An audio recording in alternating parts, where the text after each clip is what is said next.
마태복음 16장 13절부터 20절까지만 우리 한 목소리를 함께 봉독하겠습니다. 예수께서 빌립보 가이사랴 지방에 이르러 제자들에게 물어 이르시되 사람들이 인자를 누구라 하느냐? 이르되 더러는 세례 요한, 더러는 엘리야, 어떤 이는 예레미야나 선지자 중에 하나라 하나이다. 이르시되 너희는 나를 누구라 하느냐? 시몬 베드로가 대답하여 이르되 주는 그리스도시요 살아계신 하나님의 아들이시니이다. 예수께서 대답하여 이르시되 바요나 시몬아 내가 복이 있도다. 이를 내게 알게 한 이는 혈육이 아니요 하늘에 계신 내 아버지시니라. 또 내가 내게 이르노니 너는 베드로라. 내가 이 반석 위에 내 교회를 세우리니 음부의 권세가 이기지 못하리라. 내가 천국 열쇠를 내게 주리니 내가 땅에서 무엇이든지 매면 하늘에서도 매일 것이요 내가 땅에서 무엇이든지 풀면 하늘에서도 풀리라 하시고 이에 제자들에게 경고하사 자기가 그리스도인인 것을 아무에게도 이르지 말라 하시니라. 아멘. 네, 계속 베드로라는 예수님의 제자에 대한 말씀들을 수요일날 나누고 있는데요. 오늘 이제 네 번째 이야기입니다. 첫 번째에서는 베드로가 예수님을 오해했는데 정말 단단히 오해했습니다. 그래서 자기가 바라던 정치적인 메시아, 군사적인 메시아, 이스라엘 민족을 로마의 압제로부터 해방시켜줄 그러한 위대한 지도자가 드디어 나왔구나 라고 했었던 그 오해로 예수님을 따라다녔고 또 3년이라는 시간을 헌신했는데 마지막까지 가서 결국은 자기가 원했던 그 모습은 아니자 크게 실망한 크게 오해하였던 베드로의 모습을 살펴보았고요. 두 번째 시간에는 베드로를 예수님께서 제자로 삼으시는 장면이었습니다. 예수님을 만나고도 또 예수님께 부름을 받고도 뭔가 석연치 않은 이유들 때문에 다시 고기잡이로 돌아갔었던 그를 또 찾아가시고 또 찾아가셔서 그를 드디어 제자로 삼으시는 예수님의 어떤 집요함, 삼고초려라는 제목으로 말씀을 나눴고요. 지난주에는 풍랑 있는 바다에 무리를 걸어서 오신 예수님 이야기를 통하여서 작은 믿음이나마 가지고 있었던 그들이 그 믿음을 사용하지 않고 오히려 두려워하고 무서워하는 그들에게 예수님께서 두려워하지 말라고 믿음이 정냐라고 꾸짖었던 믿음 사용법에 대한 이야기를 함께 나눴습니다. 오늘 이제 네 번째인데요. 오늘 네 번째 설교의 제목은 반석교회입니다. 제가 어렸을 때 시골에 살 때 처음 다녔던 교회 이름이 반석교회입니다. 아마 우리가 읽었던 본문 마태복음 16장 18절에 나오는 이 반석 위에 내 교회를 세우리라 이 말씀이 있기 때문에 교회 이름을 지을 때 많은 교회들이 반석교회라는 이름으로 이름을 짓습니다. 그래서 뭐 그냥 반석교회도 있고요, 뭐 반석 장로교회, 반석 성결교회, 반석 감리교회, 뭐 반석 침례교회 등등 해서 제가 그 지도를 얼핏 이렇게 반석교회라고 쳐가지고 살펴보니까 서울에만 한 50개 넘는 것 같아요. 전국으로 한 200개쯤 되지 않을까 싶어요. 반석이 들어가는 교회 이름이. 그래서 굉장히 교회 이름으로는 정말 성경에 너무 성경적인 거죠. 이 말씀을 딱 보니까. 그래서 저희 어렸을 때 제가 다녔던 그 교회의 생각도 잠깐 나고 해서 오늘의 설교 제목은 아무튼 반석교회입니다. 예수님께서 오늘 한 지역에 갔다라고 13절에 기록하고 있는데요. 이 지역이 좀 특별한 지역입니다. 왜냐하면 예수님이 탄생하셨던 뭐 베들레헴은 이제 예루살렘, 그러니까 수도에서 약간 먼 곳이긴 하지만 수도를 중심으로 당시의 수도였던 예루살렘 중심으로 예수님이 사역을 많이 하셨고 그보다 훨씬 더 많은 사역을 하신 것은 갈릴리 호수 주변이죠. 그 둘레의 여러 도시들을 다니시면서 예수님께서 전도하시고 선교 활동을 하셨는데 특별히 이 오늘 13절에 나오는 빌립보 가이사랴라는 지방. 이 지방은 유대인들이 거의 살지 않는 도시예요. 왜냐하면 갈릴리 호수에서 북쪽으로 한 40km 가량 꽤 많이 올라가야 되는 지역이거든요. 이스라엘 땅이 가장 위쪽에 이제 헬몬산이라는 그 산이 있고 거기 아래로부터 이제 쭉 내려와서 갈릴리가 있는데 그 거의 헬몬산 아래쯤에 있는 꽤 북쪽에 있는 도시고 사실은 자연적으로 이렇게 막 그 형성된 도시라기보다는 당시에 황제였던 로마의 황제였던 이 티베리우스라는 황제를 기념하기 위해서 한마디로 좀 이렇게 잘 보이기 위해서 당시에 분봉왕 유대인이면서 자치적으로 이제 왕을 삼았던 헤롯 빌립이라는 왕이 재건한 도시예요. 그러니까 이거 제가 도시 하나 만들어 가지고 우리 황제에게 바칩니다라고 해서 건축한 도시인 거죠. 그래서 이제 빌립이라는 말이 여기 들어가 있는 거죠. 또 가이사랴라는 그 황제의 이름이 들어가 있고 그런 도시다 보니까 유대인들은 좀 기분 나쁜 거죠. 도시인데 이 도시가 누구를 위한 도시다? 로마의 황제를 위한 도시야. 누가 지은 거냐? 같은 유대의 왕인데 이 당시에 왕이 됐다는 건 무슨 말이냐면, 그러니까 우리나라 뭐 일제 시대로 하면은 이제 앞잡이 노릇을 한 거죠. 그러니까 민족의 배신자인 거죠. 왕이 분봉왕이라는 직책과 역할이 로마에서 이제 임명을 하는 임명직이고 그러다 보니까 같은 유대 민족에게는 굉장히 반역자인 셈인 거죠. 그런 왕이 로마의 황제를 위해서 지은 지역 도시다 보니까 유대인들이 기분 나쁘죠. 안 살았습니다. 주로 이제 이방 사람들이 와서 많이 살았던 도시인 거예요. 그런데 오늘 예수님께서 그 지역에 가서 어떠한 이제 이야기를 제자들에게 하시냐면, 예수님이 누구신가? 예수님이 이 땅에 오신 이유가 무엇인가? 본질적인 이유, 가장 핵심적인 그 이유가 무엇인가에 대해서 예수님께서 제자들한테 질문을 하고 이제 설명을 하시려고 선택한 도시가 바로 거기였어요. 한마디로 유대인들이 살지 않는, 그러니까 유대인들, 당대 자신의 민족이었던 유대인들을 좀 일부러 피해서 골라서 가셨던 것이죠. 아직은 유대인들 사이에서 본인의 정체를 그대로 드러냈다가는 좀 안 되겠다 싶었던 사건이 우리 지난주에 말씀을 나누면서 그 앞에 사건으로 오병이어의 사건을 잠깐 봤잖아요. 오병이어 사건의 마지막이 5,000명을 먹이신 기적을 보고서 사람들이 예수님을 억지로 왕을 막 삼으려고 하는 이런 사건이었기 때문에 예수님께서 급하게 제자들을 막 보내신 이런 사건이 있었고, 오늘 우리가 읽었던 본문의 마지막 부분에도 20절에도 그렇게 나오죠. 제자들한테 경고해서 자기가 그리스도인 것을 아무에게도 이르지 말라. 자신의 정체를 드러내시긴 하셨지만 아직은 이게 많은 사람에게 공개적으로 드러나야 될 정도는 아니다. 이게 그 이유는 이따 나오겠지만, 그렇기 때문에 일부러 이 유대인들이 별로 많이 살고 있지 않는 가이사랴 빌립보라는 지방으로 가셨던 거죠. 거기에서 이제 예수님께서 질문하신 질문이 뭐였냐면, 사람들이 인자를 누구라 하느냐라는 질문이었습니다. 우리는 이런 표현이 아주 익숙하지가 않아요. 우리가 보통 지금 현대 우리 그리스도인들은 인자, 이게 무슨 말이냐면 사람의 아들이거든요. 사람들이 사람의 아들을 누구라 하느냐. 이거 말이 좀 이상하죠. 사람의 아들을 누구라 하느냐. 그래서 실제로 이 동일한 사건을 기록하고 있는 마가복음이나 누가복음에는요, 이렇게 질문해요. 사람들이 나를 누구라 하느냐, 이렇게 예수님께서 표현했다고 나옵니다. 그런데 마태만 유독 사람들이 인자를 누구라 하느냐, 이렇게 자신을 표현할 때 인자라는, 사람의 아들이라는 표현을 써요.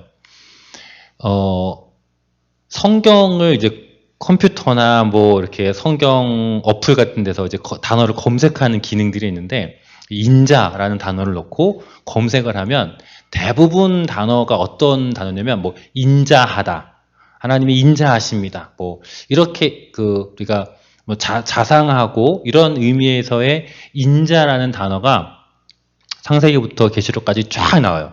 그런데 유독 딱 한 성경은 그 인자가 지금 이 본문에서 말하는 사람의 아들이라는 의미의 인자라고 총 94번이 나오는데 94번이 전부 다 자상하다는 인자가 아니라 사람의 아들이라는 인자로 표현되는 성경이 딱 하나가 있습니다. 그게 구약의 에스겔서예요. 에스겔서에 보면 하나님께서 에스겔 선지자에게 말씀하실 때 계속 인자야 이렇게만 얘기하시는 거예요. 사람의 아들이라고 부르시는데 그 사람의 아들 가운데 이 에스겔에 했었던 주요한 예언 가운데 하나가 뭐였냐면 하나님의 아들이 이 땅에 올 것이다. 메시아가 이 땅에 올 것인데 그가 인자라고 불릴 것이다. 라는 예언을 한 그런 선지자인 거예요. 그러니까 이스라엘 전통적인 유대 사람들은 그 사상을 다 알고 있었던 거죠.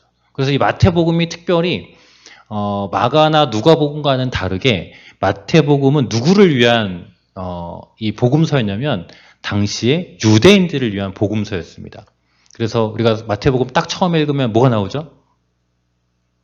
마태복음 딱 처음에 1장을 딱 펴면은 낳고 나와요. 왜 그러냐면 유대인들이 뭐를 중요시 하느냐? 족보를 중요시 하거든요. 족보. 뼈대 있는 집안이냐? 예수가 뼈대에 있는 뭔가 구약의 어떤 연관성이 있는 그런 사람이냐? 그런 존재냐? 그거를 밝히기 위해서 마태는 예수님을 표현할 때 이제 아브라함부터 해서 다윗을 거쳐서 예수님이 다윗의 자손으로 오신 메시아다라는 걸 하기 위해서 이 족보를 쫙 이야기하거든요. 왜냐면 이 마태복음의 수신자, 마태복음을 당시에 읽었던 독자들이 누구였냐면 유대인들이었기 때문에. 그래서 이 본문에 사람들이 인자를 누구냐라고 했을 때 이 마태복음에 있는 독자들은 인자? 메시아? 예수님이 스스로 메시아라는 그런 뉘앙스로 본인을 설명하면서 누구라고 하느냐? 이렇게 질문했다는 것을 알아차리는 겁니다. 그랬더니 제자들이 이런 대답을 합니다. 어떤 사람들은 세례 요한이라고 하고 어떤 사람은 엘리야라고 하고 어떤 사람은 예레미야라고 한다. 근데 이 세 사람이 다 누구냐면 가장 최근에 목숨을 잃었던 세례 요한, 하나님이 보내신 마지막 선지자라고 당시에 유대인들이 이해하고 있었던 선지자였고요. 엘리야나 예레미야도 다 전통적으로 이스라엘 사람들이 아주 존경하는 선지자였습니다. 그 사람들은 지금 예수님을 어떤 분으로 생각하고 있느냐? 그분은 선지자다라고 얘기하고 있는 거죠. 하나님이 보내신 자다. 그러니까 맞죠? 비슷하긴 해요. 정확하지는 않지만 이들의 어떤 그 선지자 중에 한 분으로 예수님을 이해하고 있는 게 100% 정확하진 않지만 비슷하긴 합니다. 하나님 보내신 어떤 존재이기 때문에. 이 시대 사람들에게 이런 질문을 한다면 어떻게 대답할까요? 밖에 나가서 우리 주변에 믿지 않는 교회에 별로 관심이 없는 사람들에게 당신은 혹시 예수님을 어떻게 생각하세요? 라고 질문을 한다면 사람들이 뭐라고 대답할까요? 한번 상상을 해보세요. 여러분 주변에 교회 안 다니는 교회라고는 거의 근처도 안 가본 어떤 분한테 예수님에 대해서 혹시 아세요? 예수님에 대해서 어떻게 생각하세요? 라고 질문을 한다면 아마 아무런 생각이 없을 거예요. 뭐 교회 다니는 사람들이 뭐 믿고 있는 이렇게는 말할 수 있겠지만 사실은 요즘 시대에 예수님은 너무 인기가 없어요. SNS에 연예인 뭐 유명한 운동선수들은 막 추종하는 세력들 막 그 사람들의 소식을 듣고 싶어하는 사람이 막 몇천만 명, 몇백만 명, 심지어 막 억명이 넘어가는 그런 유명한 인기 스타들이 있는데요. 요즘에 예수님은 인기가 없어요. 너무 없어요. 그러니까 사람들이 아예 무관심해요. 관심조차 가지지 않는 시대예요. 아마 예수님이 어떤 분인지라고 물어보면 그냥 교회 다니는 사람들에 대한 인식, 기독교인에 대한 그들의 어떤 느낌이나 이런 것들은 이야기할지 모르지만 예수님에 대해서는 거의 들어본 적이 없을 수도 있고 아마 그분이 정말 어떤 분인지에 대해서는 거의 알지 못하는 게 아마 이 시대인 것 같아요. 우리의 사명이 있습니다. 내 주변의 사람들에게 적어도 그들이 예수님이 어떠한 분이라는 것에 대해서는 알려줄 필요들이 좀 있는 것 같아요. 예수님께서 사람들은 그렇게 나를 생각하는데 과연 나의 제자들은 어떻게 생각하셨는지 궁금해하셨던 것 같아요. 그래서 질문을 바로 하십니다. 사람들은 그렇게 생각하는데 너희는 나를 누구라고 하느냐? 이번엔 이제 인자라는 표현을 하고 그냥 나를이라고 표현합니다.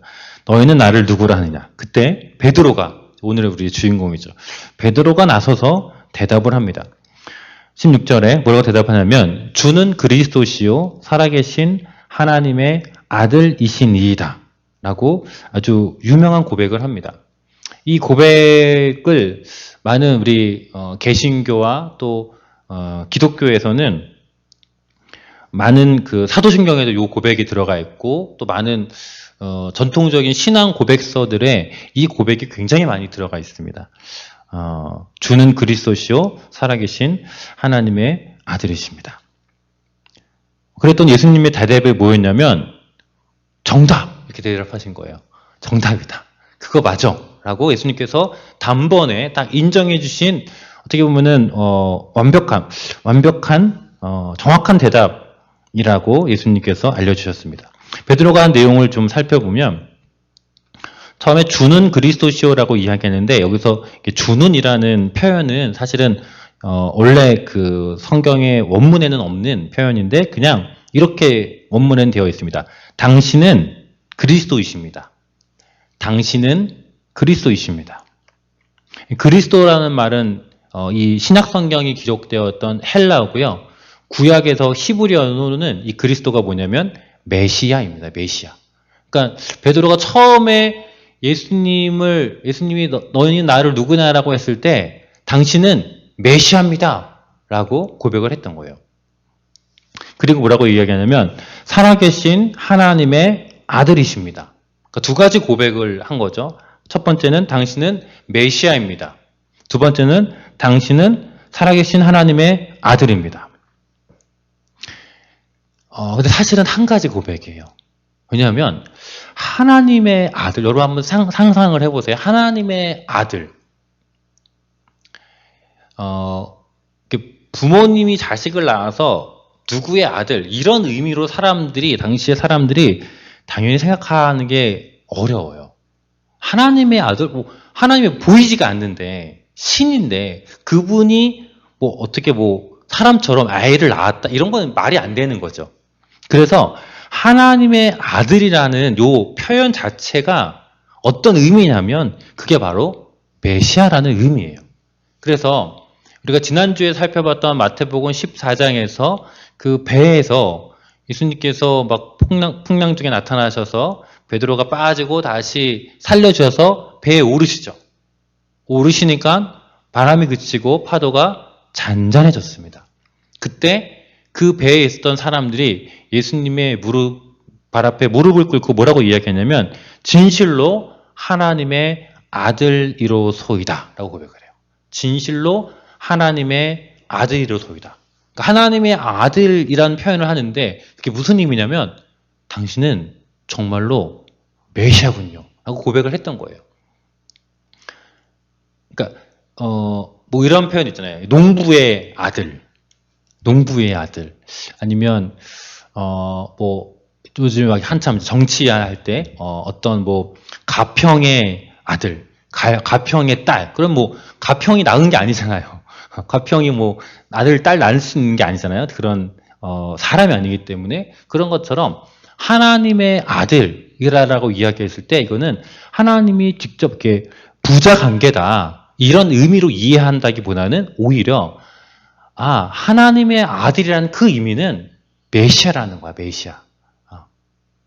그런 의미로 이해를 했던 것이죠. 그래서 베드로가 지금 당신은 그리스도십니다. 그리고 살아계신 하나님의 아들입니다라고 하는 거는 두 가지의 고백이기보다는 사실은 다 한 가지 고백이었던 거예요. 한 가지 고백. 그래서 이 동일한 사건을 기록하고 있는 마가복음이나 누가복음에는요, 딱 한마디만 나와요. 뭐라고 나오냐면 당신은 그리스도십니다. 요것만 나와요. 왜냐하면 지금 하나님의 아들이십니다라는 요 고백은 유대인들이 알고 있는 메시아에 대한 칭호예요. 그러니까 마태복음이 유대인들을 대상으로 쓰여진 성경이기 때문에 이 성경 마태복음에는 유대인들이 들으면은 바로 이해할 만한 이런 내용들이 많이 들어가 있는 거죠. 하나님의 아들이라는 이 표현이 그래서 마가복음과 누가복음에는 등장하지 않는 표현입니다. 그런데 그 앞에 베드로가 수식어를 하나 넣습니다. 어떤 수식어를 넣느냐? 하나님은 하나님인데 어떤 하나님이냐? 살아계신 하나님이다. 살아계신 하나님이다. 이스라엘 백성들은 나라를 잃은 지 꽤 오래됐습니다. BC 931년에 북이스라엘이 망하고 남유다가 갈라지고 731년에 북이스라엘이 망하고 586년에 남유다도 망했어요. 그래서 이미 이때부터 한 600년 가까이 나라가 없었어요. 나라가 없는 민족으로 계속 살고 왔었던 게 유대인들이었어요. 그 상태가 돼서 하나님께서 선지자를 보내셨죠. 선지자를 보내서 회복이 일어날 것이다. 내가 다시 메시아를 보내서 너희를 구원해 줄게. 너희 민족을 다시 살려줄게 라는 약속을 선지자를 보내셨어요. 마지막 선지자가 말라기라는 선지자였어요. 그런데 말라기라는 선지자 이후에 유대 나라는 계속해서 다른 나라의 침략에 의해서 계속 속국이 되어서 살아가고 나라가 없는 민족으로 살아갔는데 말라기 이후에는 아무런 선지자가 없었어요. 그 기간이 무려 400년이었어요. 그러니까 400년 동안 이스라엘은 하나님의 침묵 가운데 있었던 거예요. 도대체 하나님께서 우리를 구원하신다는 약속은 하시긴 하셨는데 도대체 언제 그 약속이 이루어지냐.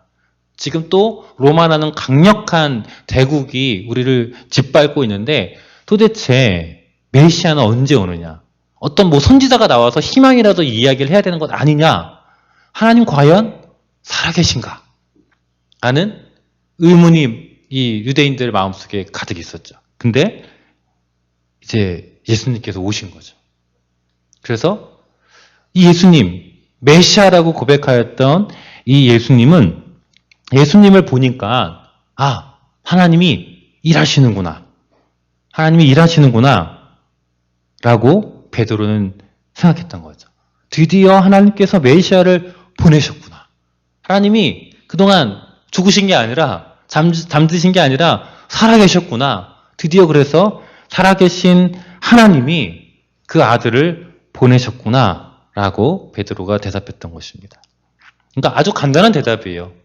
당신은 우리가 그토록 기대하고 고대하였던 구약에서 그렇게 오신다고 약속하셨던 그 메시아입니다라고 고백을 한 거예요.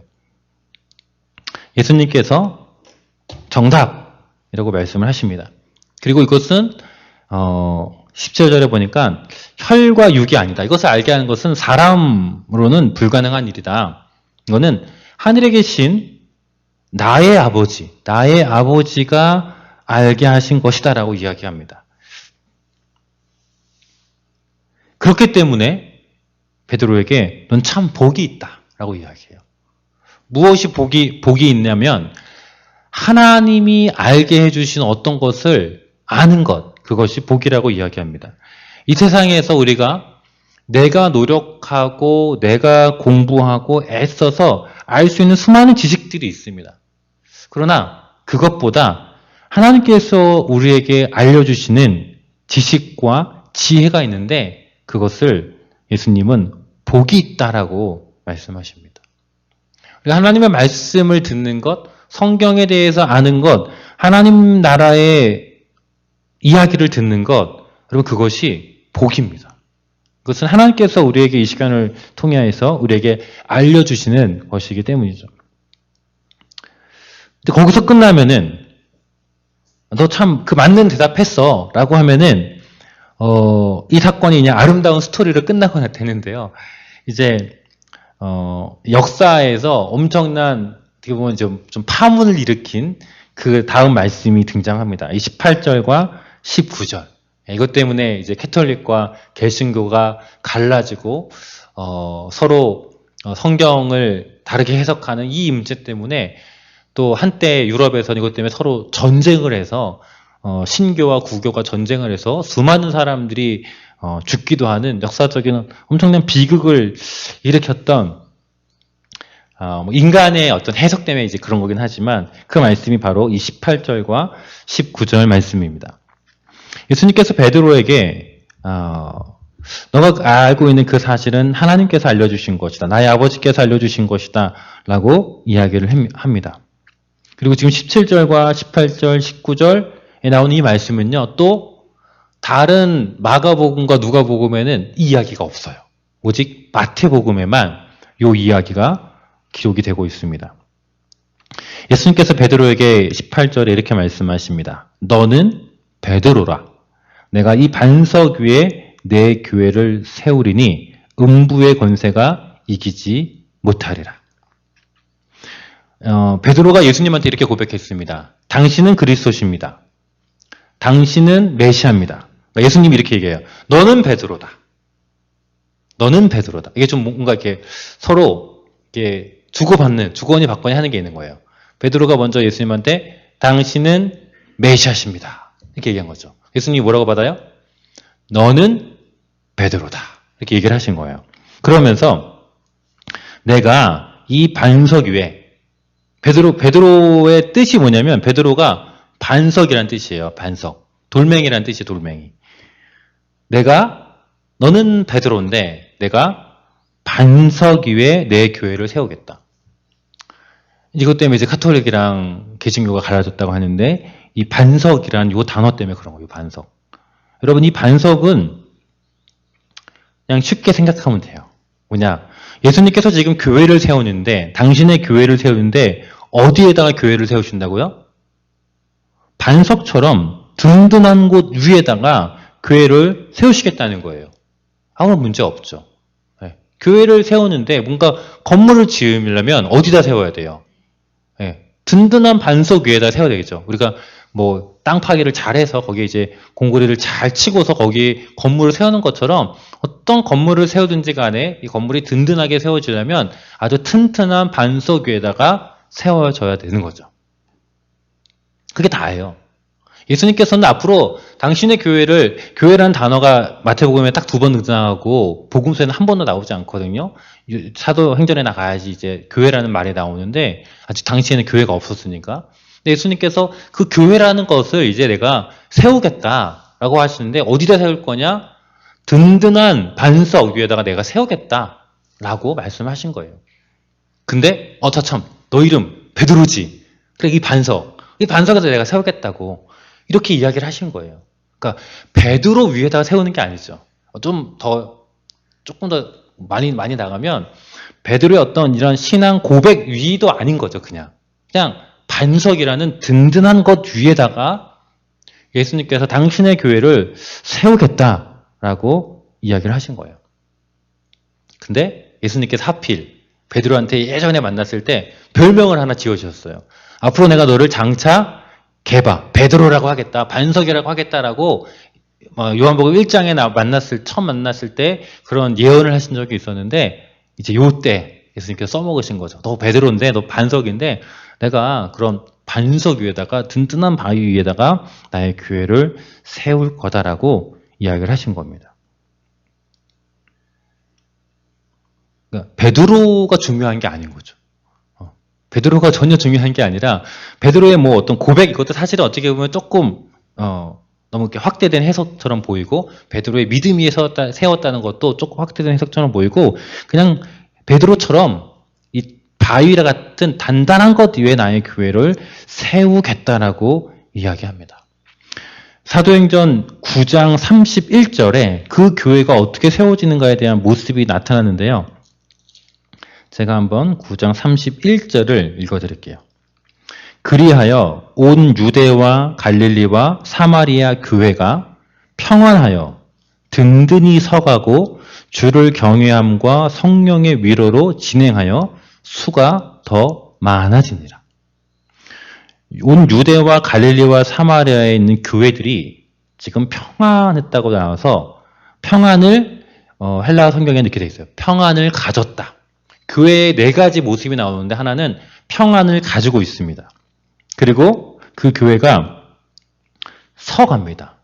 예수님께서 지금 여기 우리 읽었던 16장 18절에 내 교회를 세운다라고 말씀하셨는데 사도행전 9장 31절에 이 교회가 평안을 가지고 든든히 세워져 갑니다.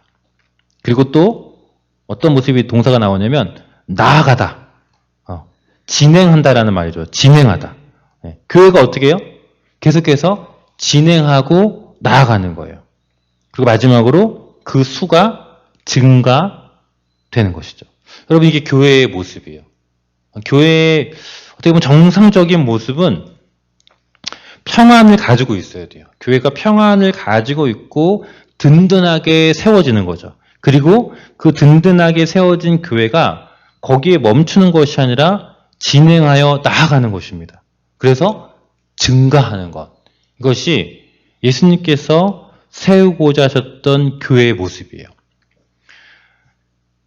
그 다음에 예수님께서 덧붙이신 말씀이 뭐냐면 음부의 권세가 이기지 못하리라. 음부라는 사단의 권세. 성경 원문에는요, 이 권세라는 표현이 없고, 권세라는 요 단어에 어떤 단어가 쓰였냐면, 문들입니다, 문. 우리 뒤에 문이 있잖아요, 문. 그러니까, 내 교회를 세울 건데, 죽음의 문들, 음부의 문들이 이기지 못한다. 여러분, 여러분 저기 뒤에 한번, 앞에 문이 없군요. 우리가 집에 들어갈 때 문이 있잖아요. 그럼 문이 무슨 역할을 하죠? 내가 들어갈 때 열고 닫는 역할을 하는 거잖아요. 근데 문이 나한테 올 수가 있나요? 문은 올 수가 없죠. 문은 그냥 그 자리에 있는 거죠. 그러면 죽음의 문들이 이기지를 못하는 거예요. 누구를 이기지 못해요? 교회를 이기지 못하는 거예요. 여기서 음부의 권세라고 표현을 하면 권세가 이런 거죠. 권세가 있는데 권세가 교회를 공격하는 거예요. 근데 권세가 이기지 못했다. 이런 의미가 되죠. 그래서 교회는 당하지 않았다. 공격을 당했지만 패하지 않았다. 이런 의미인데 이게 문이라면 해석이 달라지는 거죠. 이게 문이라면 문이 공격하지 못하잖아요. 그럼 뭐가 공격해요? 교회가 문을 공격하는 거죠. 문은 가만히 있는 거니까. 죽음의 문, 사단의 문이 그대로 있는 거예요. 근데 뭐가 공격을 한다고요? 교회가 공격을 하는 거예요. 근데 그 문이 그 공격을 이겨낼까요? 못 이겨낼까요? 이기지 못하는 거예요. 그러니까 교회가 가만히 앉아서 사단이 공격하는데 그것을 든든하게 방어하고 지키는 데 성공했다가 아니라 교회는 사단의 권세를 이기기 위해서 무너뜨리기 위해서 나아가는 곳이라는 거죠. 강력하게 권세를 가지고 나아가는 것입니다. 그게 교회인 것이죠. 네. 예수님께서 원하셨던 교회는 반석처럼 든든함을 가지고 공격하는 거예요. 사단의 권세를 무너뜨리는 거죠. 아직 예수 그리스도의 복음을 알지 못해서 죄의 종로로 타는 사단에 사로잡힌 사람들에게 다가가는 거죠. 그래서 그들의 묶여있는 것들을 풀어주고 결박을 끊어내는 공격을 하는 것이죠. 사단의 세력에게. 그것이 바로 예수님께서 세우고자 하셨던 교회의 모습인 거죠. 이제 19절 때문에 더 교회가 혼란에 빠졌어요. 네. 예수님께서 천국 열쇠를 너에게 준다라고 이야기해요. 이거 참 충격적인 말이죠. 천국 열쇠를 준다고? 그럼 무슨 생각을 하죠? 한 키를 준 거야? 그러면 베드로가 천국에 들어올 사람 나갈 사람 문 열어주고 문 닫고 이 하는 역할을 한단 말이야? 그럼 이거 어마무시한 거죠. 아니 그거는 예수님이 하셔야 될 역할 아닌가? 하나님이 하셔야 될 역할 아니야? 근데 그거를 베드로가 당신은 괜찮습니다. 들어오세요. 당신은 아니군요. 나가세요. 말이 안 되죠. 상식적으로. 천국 열쇠를 준다라고 표현을 했는데 그게 무슨 의미인지가 19절에 나옵니다. 거기 뭐라고 표현되어 있냐면 너가 땅에서 무엇인지 매면 하늘에서도 매일 것이요 너가 땅에서 무엇인지 풀면 하늘에서도 풀리리라. 요게 뭐냐? 요게 천국 열쇠예요. 다시요. 천국 열쇠가 뭐냐면 너가 땅에서 무엇인지 매면 묶는 거죠. 묶으면 하늘에서도 그게 묶일 거야. 땅에서 무엇인지 풀면 하늘에서도 풀릴 거야. 그거를 이제 너무 우리가 현대적으로 해석을 해서 이 땅에서 잘 되면 하늘에서도 잘 되고 이 땅에서 안 되면 하늘에서도 안 된다. 이렇게 너무 생각을 하는데 사실은 그런 의미가 전혀 아닙니다. 이 의미를 정확하게 알 수 있는 성경이 바로 뒤에 나와요. 마태복음 18장 한번 찾아보겠습니다. 마태복음 18장. 두 장만 넘기면 될 거예요. 마태복음 18장 15절부터 우리 20절까지 마태복음 18장 15절부터 20절까지 한번 같이 읽어보겠습니다. 내 형제가 죄를 범하거든 가서 너와 그 사람과만 상대하여 권고하라. 만일 들으면 내가 내 형제를 얻은 것이요. 만일 듣지 않거든 한두 사람을 데리고 가서 두세 증인의 입으로 말마다 확증하게 하라. 만일 그들의 말도 듣지 않거든 교회에 말하고 교회의 말도 듣지 않거든 이방인과 세리와 같이 여기라. 진실로 너희에게 이르노니 무엇이든지 너희가 땅에서 매면 하늘에서도 매일 것이요 무엇이든지 땅에서 풀면 하늘에서도 풀리리라. 진실로 다시 너희에게 이르노니 너희 중에 두 사람이 땅에서 합심하여 무엇인지 구하면 하늘에 계신 내 아버지께서 그들을 위하여 이루게 하시리라. 두세 사람이 내 이름으로 모인 곳에는 나도 그들 중에 있느니라. 많이 들었던 말씀이죠. 기도할 때 사람들 적게 모이면 두세 사람이 모인 곳에도 하나님 함께 하십니다. 그래서 많이 기도하는데 지금 땅에서도 매이면 하늘에서도 매이고 땅에서도 풀리면 하늘에서 풀린다. 이게 천국 열쇠의 의미라는 거예요. 천국 열쇠라는 의미가 뭐냐면 천국에 들어갈 수 있는 구원받는 키를 조작하는 열쇠가 아니라 바로 이 말씀인데 이 땅에서도 매이면 하늘에서도 매이고 땅에서 풀리면 하늘에서 풀린다는 말씀인데 이게 무슨 의미냐면 이게 마태복음 18장에 우리가 읽은 요 말씀의 내용이라는 거예요. 마태복음 18장 15절에 어떤 사례가 나오는 거냐면 만약에 형제가 너한테 죄를 범했어요. 그러면 어떻게 해요? 가서 그 사람한테 상대해서 권고를 하래요. 그 사람이 안 듣는 거예요. 자기 죄를 인정을 안 해요. 시인하지 않아요. 회개하지 않아요. 그럼 어떻게 해요?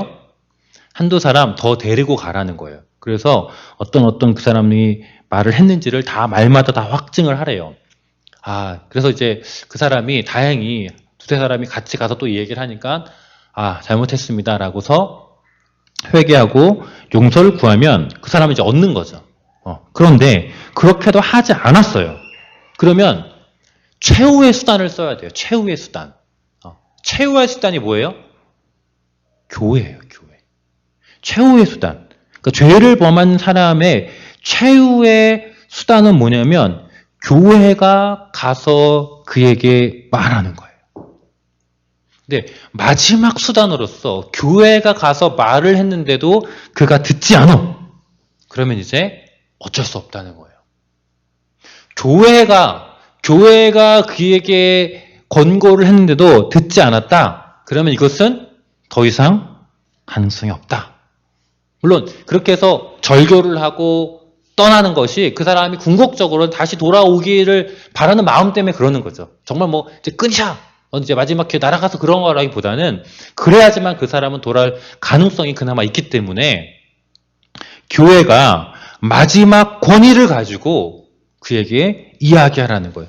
그게 땅에서 매면 하늘에서도 매이고 땅에서 풀리면 하늘에서도 풀린다라는 의미예요. 어떤 차원에서 한 사람의 죄에 대한 용서를 할 때 그 용서의 궁극적 권위가 어디에 있느냐? 바로 교회 공동체에 있다는 거예요. 천국의 열쇠라는 게 무엇이냐? 바로 누가 어떤 한 사람을 용서할 수 있느냐? 그 궁극적인 권위는 바로 교회에 있다는 거예요. 베드로에게 준 게 아니죠. 누구한테 준 거예요? 교회에 준 거예요. 그냥 베드로가 그 이야기를 했기 때문에 예수님께서 이 지금 이야기를 하셨지만 베드로 너한테 천국 열쇠를 맡긴다 이런 의미가 아니라 교회라는 것, 내가 세울 이 교회가 바로 그러한 권세를 가진 그러한 능력을 가진 교회라는 것을 예수님께서 이야기하신 거죠.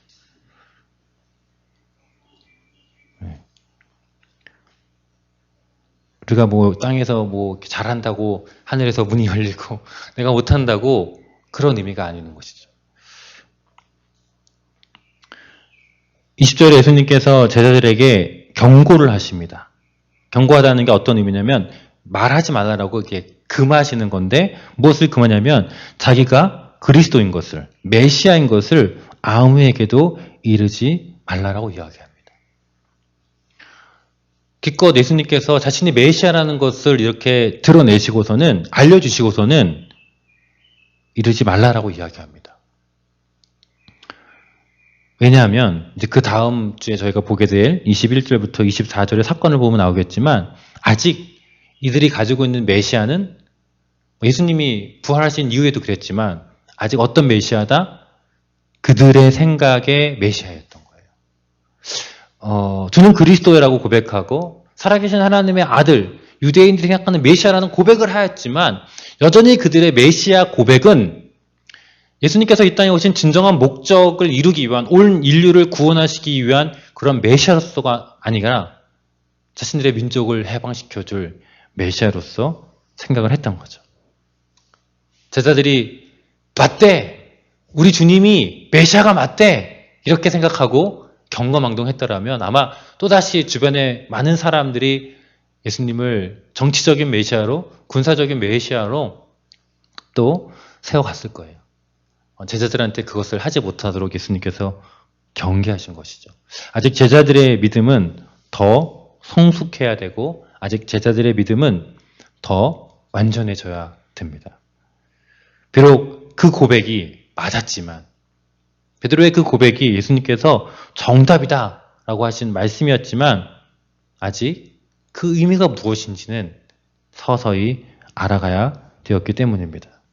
어쩌면 우리의 인생에서도 예수님이 어떤 분인지 알아. 하나님이 어떤 분인지 알아. 하나님 좋으신 분이지. 나를 사랑하시는 분이지.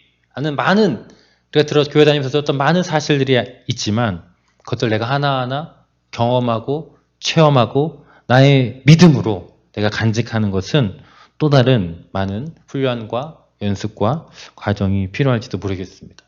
저와 여러분이 이 말씀을 통해서 그러한 성숙과 또 성장으로 나아갈 수 있는 기회가 되기를 소망합니다. 기도하겠습니다. 하나님 아버지 감사합니다. 오늘 이 베드로의 고백을 통하여서 예수님이 어떠한 분이신지 또 교회가 어떠한 곳이어야 하는지 함께 나누었습니다.